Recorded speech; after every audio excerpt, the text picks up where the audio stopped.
지난주에 코스피 5천을 찍은 우리 증시, 이재명 정부, 이재명 대통령 주식시장 부양에는 단연 성과를 내고 있는데 이제 다음은 부동산을 정조준하고 있습니다.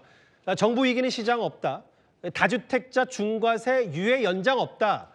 이렇게 못 박은 뒤에 어제부터 오늘까지 5번 정도 부동산 시장 압박 메시지를 냈었는데요. 이재명 대통령의 자신감도 보이는데 물론 뭐 기대도 있고 우려도 있습니다.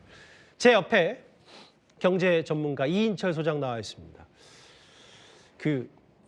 이인철 소장님, 네. 사실은 뭐 일종의 부동산 시장의 신념 비슷한 게 뭐 신념 혹은 통상적인 개념? 부동산 불패론의 근거는 원래 진보 정권 들어서면 집값이 오른다 이런 건데 뭔가 이재명 대통령도 자신감이 꽤 있어 보여서요. 이번 부동산 정책 조금씩 이재명 대통령도 자신감을 보이는데 현 정부는 진짜 다르다고 보십니까? 일단 자신감이 있다라는 얘기는 증시가 떠받쳐주기 있기 때문에 예. 부동산도 해결 가능하다. 그리고 큰 이 유동성을 부동산에 쓸린 유동성을 생산적인 곳으로 투자와 주식 자산 시장으로 옮기겠다라는 그런 큰 그림은 그려져 있습니다. 예. 근데 신년 기자회견에서는 야 세금 갖고 부동산 잡진 않겠다라고 했던 말의 번복이었는데 예. 갑자기 주말 사이에 그리고 신년 기자회견에서 나왔다는 얘기를 곰곰이 들여다보면 5월 9일로 예정된 다주택자 중과세는 유예하지 않고 그냥 종료해버리겠다. 예. 거기다가 1주택자라도 장기 보유 특별공제를 받는 건 좀 심한데?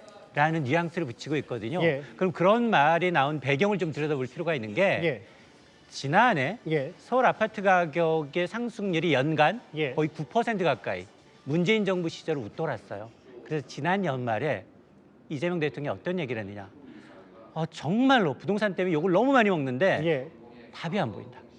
해법이 없다라는 얘기를 했거든요. 근데 지금 연초부터 지금 코스피 지금 5천 찍었고요. 예. 오늘 코스닥 1000스닥 찍었거든요. 그러다 보니 이제는 바로 부동산도 지금 시작이지만 정권 초반이지만 가능하다라고 이제 알겠습니다. 얘기한 것으로 보여서 지금까지는 세제는 조금 놔두려고 생각을 했었는데 지금부터는 아마 세제 카드도 하나 둘씩 꺼내들 것으로 보입니다. 세금 카드 한다. 근데 실제로 잠깐 화면에 지나갔는데 이규현 수석이 얘기하기를 뭐 부동산 망국론. 근데 실제로 전문가시니까 부동산에 얽히고 설켜 있는 대한민국의 문제에 대해서는 일정 부분 동의하시잖아요. 맞습니다. 왜냐하면 대부분이 자산이 가계 자산의 60%, 80% 이상이 부동산에 쏠려 있어요. 과도한 게 맞습니다. 그래서 지금 이규현 수석이 얘기했던 것처럼 일본의 잃어버린 30년을 자꾸 비유를 하는데 다른 점도 많아요. 일본의 잃어버린 20년은 기업 주도, 상업용 오피스 건물의 시작이었다면 예. 과도하게 레버리지를 내줬어요. 집값에, 토지값에, 건물값에 100에서 120%. 예. 근데 지금 우리는 좀 다릅니다. 가게, 개인이 그리고 공급 과잉도 아니에요. 아파트는 사실은 공급 부족인 걸 알고 있잖아요. 예. 여기에다가 지금 은행권의 경우에는 집값 단정 인정 비율 60%까지 규제 지역 외엔 해주지만 예. 40% 이내로 묶고 있어요. 그러니까 과거와는 좀 다르다.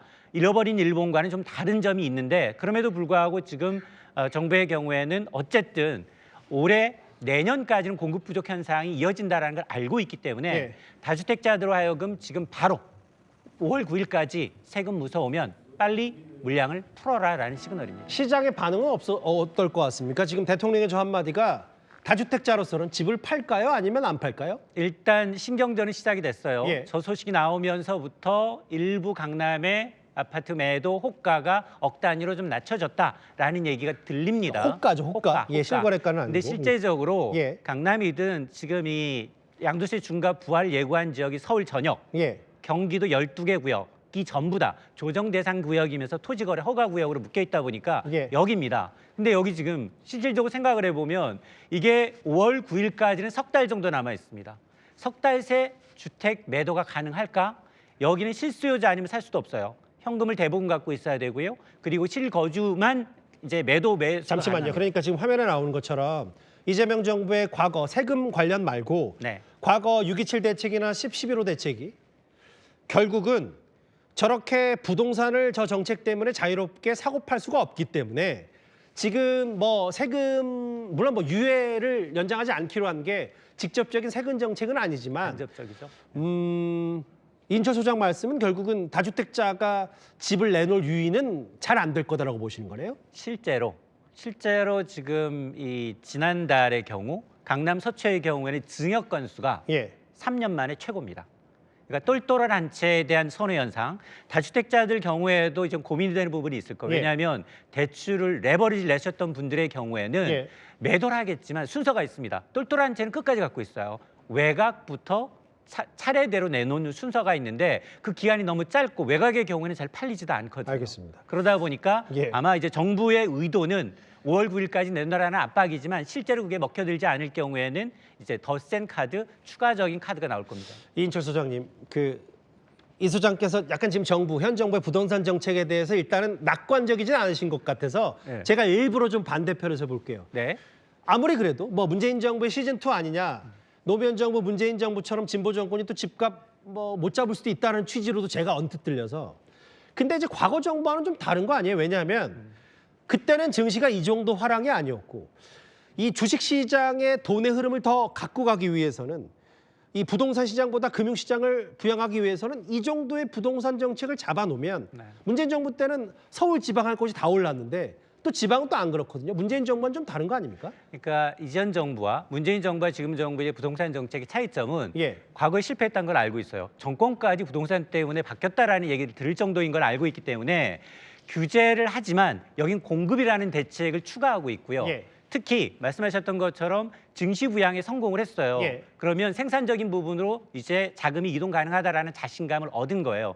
다만 차이점은 뭐냐? 실질적으로 공급 부족이 올해뿐 아니라 내년까지 이어지다 보니 서울의 똘똘한 한 채에 대한 선호를 꺾을 수는 없겠구나. 이게 지금 고민이니 맨 처음에 다주택자, 지금 당장 공공주택을 마련한다고 하면 이게 빵이나 일회성 이제 재료가 아니라 오늘 딱딱 만들어서 내일 보급할 수 있는 게 아니거든요. 그럼요. 예. 앞서서 이제 뭐 정보 정권, 뭐 진보 정권 오면 아파트 가격이 올랐다 내렸다를 이제 통계적으로 하는데 그건 우연히 맞았던 거예요. 왜냐하면 아파트라는 공공재를 짓기 시작하면 적어도 5년에서 7, 8년 그렇죠, 걸립니다. 그렇죠. 예. 그게 우연찮게 정권 교체에 만나다 보니까 그 통설이 나타난 거지만 지금 정말 억울할 수도 있어요. 왜냐? 나는 규제하지 않았어. 공급 지금도 늘릴 거야. 왜냐? 앞으로 5년간 135만 원 올리겠다고 얘기를 했어요. 근데 이제 공급이 뭐 단번에 바로 되는 것도 아니고요. 맞습니다. 근데 이전 정부의 경우에는 공급은 넘쳐난다. 왜냐? 서울의 아파트 보급률이 100%인데 공급은 너무나 나는데 투기 세력 때문에 지금 집값이 오르고 있다라고 하면서 공급을 전혀 안 했던 것들이 지금 나타나고 있는 겁니다. 예. 그래서 아마 이제 공급적인 측면, 규제적인 측면, 세금은 아직 시작도 안 했어요. 간접세예요. 이전 정부가 이제 다주택자 중개사 유예를 했던 기간, 지금 2022년 5월부터 시작이 됐는데 예. 4년 동안 해봤는데 안 나왔다. 그렇다면 이번에는 이거를 좀 세게 규제로 가져가겠다는 얘기인데 만에 하나 여기서 많이 안 나오게 된다면 공정가격 시장 비율이라고 해서 아파트 재산세 가격을 할인해주는 간접적으로 이걸 좀 현실화하는 로드맵이라든가 그리고 마지막 카드는 역시 보유세입니다. 보유세 갖고 있는 사람에게 세금 매기는 거. 매기는 거죠. 정리를 좀 해볼게요. 근데 현 정부 입장에서 아까 얘기했던 거 좀 억울할 수 있어요. 그래요. 아파트가 윤석열 정부 때 많이 공급 정책 취해놨으면 지금 아파트 있어서 공급과 뭐 아까 세금 정책이나 또 다른 정책으로 병행할 수 있을 텐데 그건 어렵고. 그러면 어쨌든지 지금의 돈이 많이 풀려 있는 그리고 주식시장이 많이 올라 있는 걸 부동산으로 넘어가게끔은 막아야 되는데 맞습니다. 그렇다고 대통령이 가만히 있을 수는 없고 그러니까 세금을 바로 직접적으로 안 하지만 간접세를 하는데 네. 뭐 억울할 수는 있잖아요. 사실 또 다른 정책이 사실 뾰족한 수는 없는 거잖아요. 맞습니다. 그렇게 따지면. 그나마 분위기가 굉장히 좋은 게 예.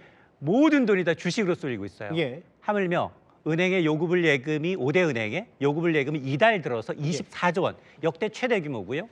여기에다가 증시에 이제 예탁금이라고 해서 하루만 맡기면 돈이 나오는 CMA 계좌, 증시 예탁금 합치면 거의 200조 원 가까운 돈이 지금 항시대기하고 있습니다. 예. 삼성전자, 하이닉스, 현대차 조정만 받아라 올라타겠다. 예. 라는 개미들이 많아졌어요. 여기다 B2까지 늘고 있습니다. 신용융자. 예. 종목에 대한 신용융자가 29조 원이에요. 이것도 역대 최고입니다.